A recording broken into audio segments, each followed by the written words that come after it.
बात होती है सन 1950 से, जहां पर हमें टिनटिन नाम के एक लड़के को दिखाया जाता है जो मार्केट में अपनी डॉग के साथ अपना स्केच बनवा रहा होता है। और तभी मार्केट में उन्हें एक बहुत पुराना जहाज का मॉडल दिखता है जो 17वीं सेंचुरी का है, और इस जहाज का नाम था यूनिकॉर्न।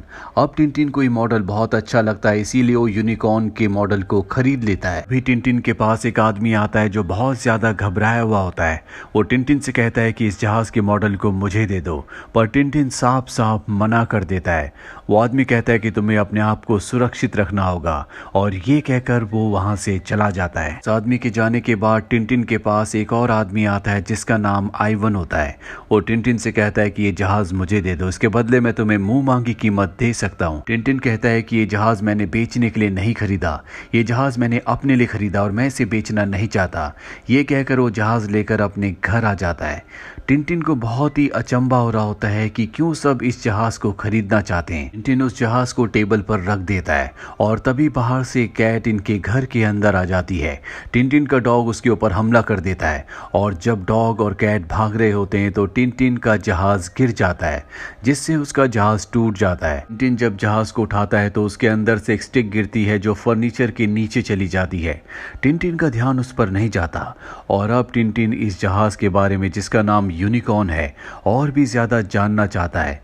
वो बुक में इस जहाज के बारे में पढ़ता है, जिससे उसे पता चलता है कि सन 1676 में सर फ्रांसिस हैडॉक, जो कि शिप के कैप्टन थे, वो इस शिप के जरिए एक सफर पर गए थे, लेकिन वो कभी अपनी मंजिल तक नहीं पहुंच सके क्योंकि पायरेट्स ने, यानी कि समुद्री लुटेरों ने उनके ऊपर हमला किया था। कई लोगों का मानना यह भी है कि कैप्टन समुद्री जहाज में बहुत बड़ा खजाना लेकर जा रहे थे, लेकिन सच क्या है, या कैप्टन के साथ यूनिकॉर्न जहाज के साथ क्या हुआ, किसी को कुछ भी अच्छे से नहीं पता। आगे किताब में सर फ्रांसिस हैडॉक की लास्ट स्टेटमेंट भी होती है जो उन्होंने मरने से पहले दी थी, कि एक सच्चा हैडॉक ही उसके बारे में पता लगा सकता है, इस रहस्य का पर्दाफाश कर सकता है।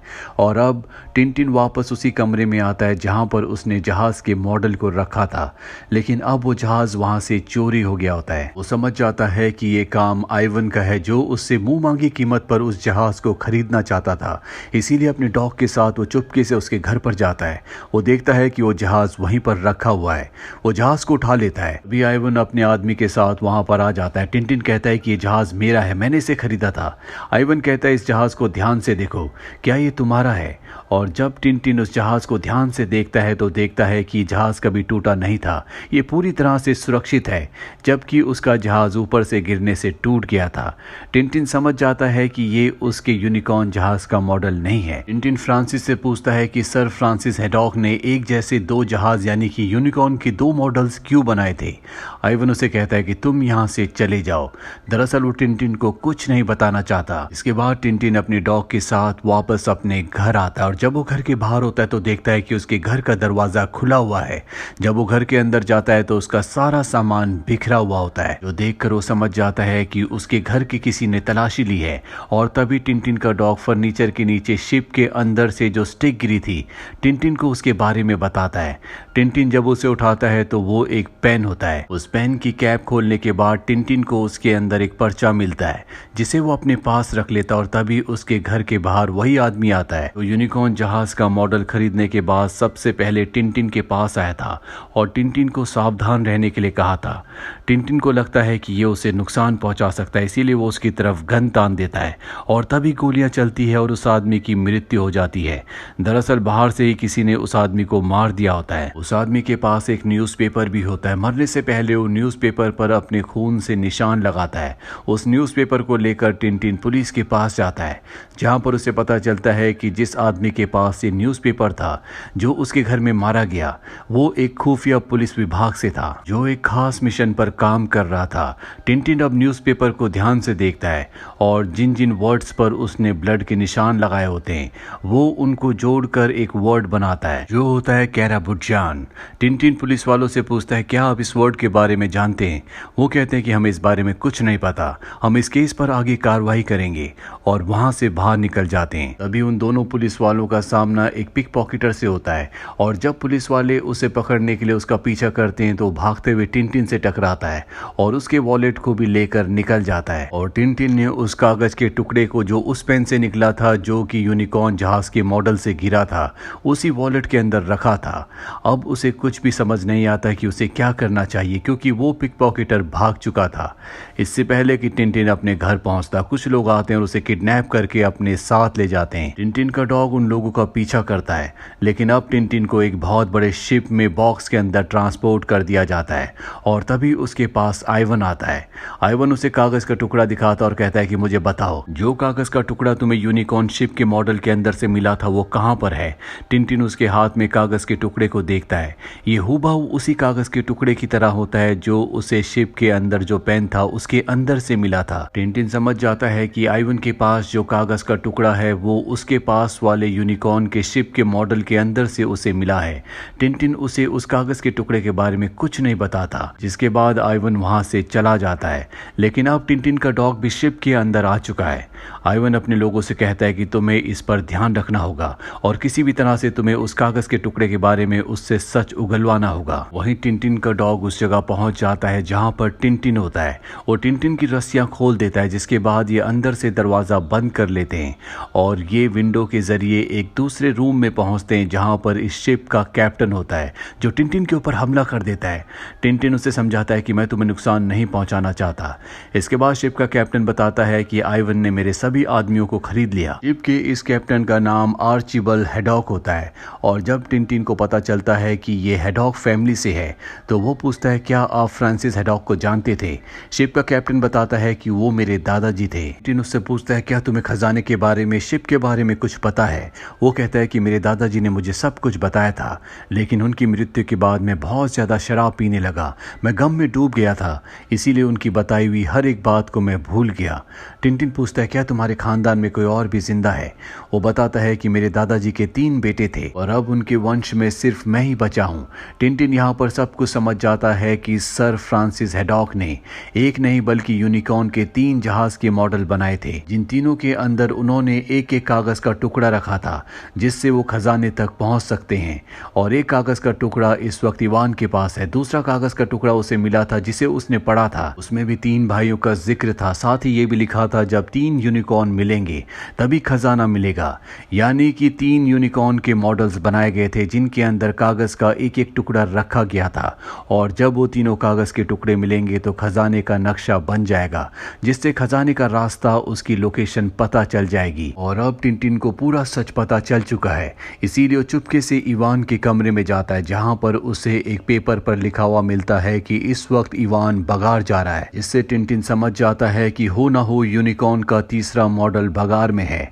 वो रेडियो फ्रीक्वेंसी से पुलिस वालों को इसकी इंफॉर्मेशन दे देता है और इसके बाद शिप के कैप्टन के साथ लाइफ सेविंग बोट में बैठकर इस जगह से अपने डॉग को लेकर निकल जाता है। वहीं दोनों पुलिस ऑफिसर्स को दिखाया जाता है जिन्होंने उस पिक पॉकेटर को पकड़ लिया होता है और टिनटिन का वॉलेट भी अब उन्हें मिल चुका है। टिनटिन इस विशाल समंदर में कैप्टन के साथ है। कैप्टन जो कि बहुत ज्यादा शराब पीता है और रात को शराब के नशे में बोट पर आग लगा देता है जिससे उनकी बोट पलट जाती है। टिनटिन कहता है कि अब हम बच नहीं सकते और तभी उनकी तरफ एक प्लेन आता है। ये इवान के लोग होते हैं जो उनके ऊपर गोलियां चलाते हैं, पर टिनटिन के पास भी गन होती है। वो अपनी गन से उन पर शूट करता है जिससे उनका प्लेन वहीं पानी में गिर जाता है। टिनटिन बड़ी चालाकी से उन तक पहुंचकर उनके प्लेन को अपने कब्जे में ले लेता है और कैप्टन के साथ अपने डॉग को लेकर प्लेन से बगार की तरफ निकल पड़ता है और जल्दी ये इवान के शिप को भी क्रॉस कर लेते हैं। पर इनका प्लेन एक तूफान में फंसकर रेगिस्तान में क्रैश हो जाता है, जिस वजह से कई घंटों तक भटकते रहते हैं। इनके पास ना खाना है ना पीने के लिए पानी। इस वजह से कैप्टन अपना आपा खो देता है। उसे अपने दादाजी की कुछ कुछ बातें याद आती है जिसमें वो टिनटिन को बताता है कि जब मेरे दादाजी सर फ्रांसिस अपने सफर पर निकले थे तो उनके ऊपर पायरेट्स ने हमला कर दिया था। उनकी तादाद बहुत ज्यादा थी। हालांकि मेरे दादाजी और उनके लोगों ने सामना किया पर वो उनके सामने टिक नहीं पाए। इतना कहते कहते ही कैप्टन बेहोश हो जाता है। दरअसल वो बहुत ज्यादा भूखा और प्यासा है। रात को जब ये दोनों के दोनों रेगिस्तान में होते हैं तभी वहां पर कुछ लोग आते हैं और इन्हें बचाकर अपने कबीले तक ले जाते हैं। अगली सुबह कैप्टन को होश आता है। टिंटिन कैप्टन से पूछता है कि रात को जो तुम मुझे बात बता रहे थे वो मुझे पूरी बताओ। कैप्टन को अपने दादा की बताई हुई सारी बातें याद आ चुकी है। वो बताता है कि शिप के ऊपर जिन पायरेट्स ने हमला किया था उनके लीडर का नाम रेड था। उसने पूरे शिप पर कब्जा कर लिया था, लेकिन मेरे दादा ने हार नहीं मानी। उन्होंने बारूद से पूरे के पूरे शिप को उड़ा दिया, जिस वजह से सारा का सारा खजाना समंदर में डूब गया। लेकिन मेरे दादाजी ने कुछ खजाने को बचा लिया था जो उनकी हैट में आ गया था, और इस वक्त इवान उसी खजाने को ढूंढ रहा है। क्योंकि इवान उन्हीं पायरेट्स के लीडर रेड का वंशज है, इसीलिए वो मेरी जान के पीछे पड़ा है, इसीलिए उसे खजाने के बारे में सब कुछ पता है। और अब ये दोनों के दोनों उस शहर में पहुंच जाते हैं जहां पर इन्हें यूनिकॉर्न का तीसरा मॉडल मिल सकता है। वहां पर वो 2 पुलिस वाले भी आ गए होते हैं, क्योंकि टिंटिन ने उन्हें इन्फॉर्म कर दिया था। वो टिंटिन को उसका वॉलेट वापस लौटा देते हैं, जिसमें वो पेपर अब भी ज्यों का त्यों होता है जो यूनिकॉर्न के शिप के मॉडल के अंदर से निकला था। और अब इन्हें पता चलता है कि यहाँ पर जो रॉयल फैमिली है वहाँ पर एक प्रोग्राम होने वाला है। इवान भी उस प्रोग्राम में शामिल होता है, और शिप का जो तीसरा मॉडल है वो वहीं एक ब्लड प्रूफ ग्लास के अंदर रखा होता है। अब जब यहाँ पर प्रोग्राम शुरू होता है तो एक लेडी यहाँ पर गाना गाना शुरू करती है, जिसकी आवाज़ इतनी हाई पिच होती है कि उसकी आवाज़ से, उसके गाने से कांच के गिलास टूटना शुरू हो जाते हैं, और वो गिलास भी टूट जाता है जिसके अंदर शिप का मॉडल है। इवान ऊपर से सब कुछ देख रहा होता है, वो इसी मौके का इंतजार कर रहा था, और अब वो उस शिप को लेने के लिए अपने ईगल को भेजता है। और वहां पर जितनी भी सिक्योरिटी होती है उन सबको बोलता है कि टिंटिन यहाँ पर यूनिकॉर्न के मॉडल को चुराने के लिए आया है। सबका ध्यान टिंटिन की तरफ होता है, और तभी उसका ईगल शिप के अंदर से उस पेन को निकाल लेता है जिसके अंदर कागज का तीसरा टुकड़ा है। साथ ही यहाँ पर इवान के लोगों ने कैप्टन से उस कागज के टुकड़े को भी ले लिया होता है जो टिंटिन को मिला था, यानी कि इवान के पास अब कागज के 3 टुकड़े हैं। वो उन 3 टुकड़ों को लेकर गाड़ी से यहाँ से निकल रहा होता है, लेकिन टिंटिन कैप्टन के साथ उसका पीछा करता है और किसी तरह से कागज का टुकड़ा छीन लेता है। लेकिन इवान कैप्टन को और उसके डॉग को पकड़ लेता और कहता है कि अगर तुमने कागज का टुकड़ा नहीं दिया तो मैं इन दोनों को मार दूंगा। इवान का जो ईगल होता है उससे कागज का टुकड़ा ले लेता है। इवान कैप्टन को और टिंटिन के डॉग को बांधकर पानी में फेंक देता है। टिंटिन उन दोनों को बचाने के लिए पानी में कूद जाता है।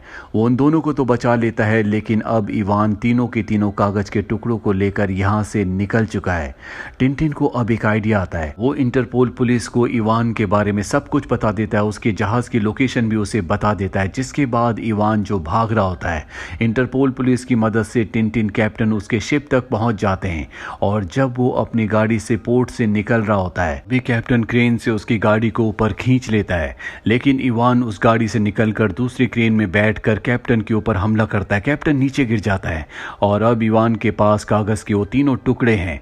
वो उन 3 टुकड़ों को जलाने वाला होता है, क्योंकि वो किसी भी कीमत पर कैप्टन को बर्बाद करना चाहता है। और इससे पहले कि वो कागज के उन 3 टुकड़ों को जलाता, टिंटिन उससे कागज के 3 टुकड़े छीन लेता है। इंटरपोल पुलिस भी यहाँ पर होती है जो इवान को गिरफ्तार कर लेती है, और अब इनके पास कागज के 3 टुकड़े हैं। उन 3 टुकड़ों की मदद से ये दोनों के दोनों कैप्टन के पुराने घर पर पहुंचते हैं, जहां पर उसने अपना बचपन अपने दादा फ्रांसिस के साथ बिताया था। वहां पर उन कागज की मदद से दोनों के दोनों बेसमेंट में एक दीवार के पीछे जाते हैं, जहां पर एक ग्लोब होता है, और जब ये उस ग्लोब को तोड़ते हैं तो उसके अंदर वो खजाना होता है जो फ्रांसिस ने, यानी कि कैप्टन के दादा ने, अपनी हैट में बचा लिया था। कैप्टन अपने खानदान के सोने को पाकर बहुत खुश होता है। टिंटिन कैप्टन को बताता है कि इन कागज के टुकड़ों में से एक टुकड़े में एक और लोकेशन के बारे में लिखा हुआ है, जो हो ना हो उस जगह की लोकेशन है जहां पर पूरा का पूरा खजाना है, जिसका वजन 400 किलो है। और अभी दोनों के दोनों उस जगह जाने के लिए तैयार हो जाते हैं। इसी के साथ ये फिल्म, ये कहानी यहीं पर खत्म हो जाती है। उम्मीद करते हैं कि ये कहानी आपको पसंद आई होगी।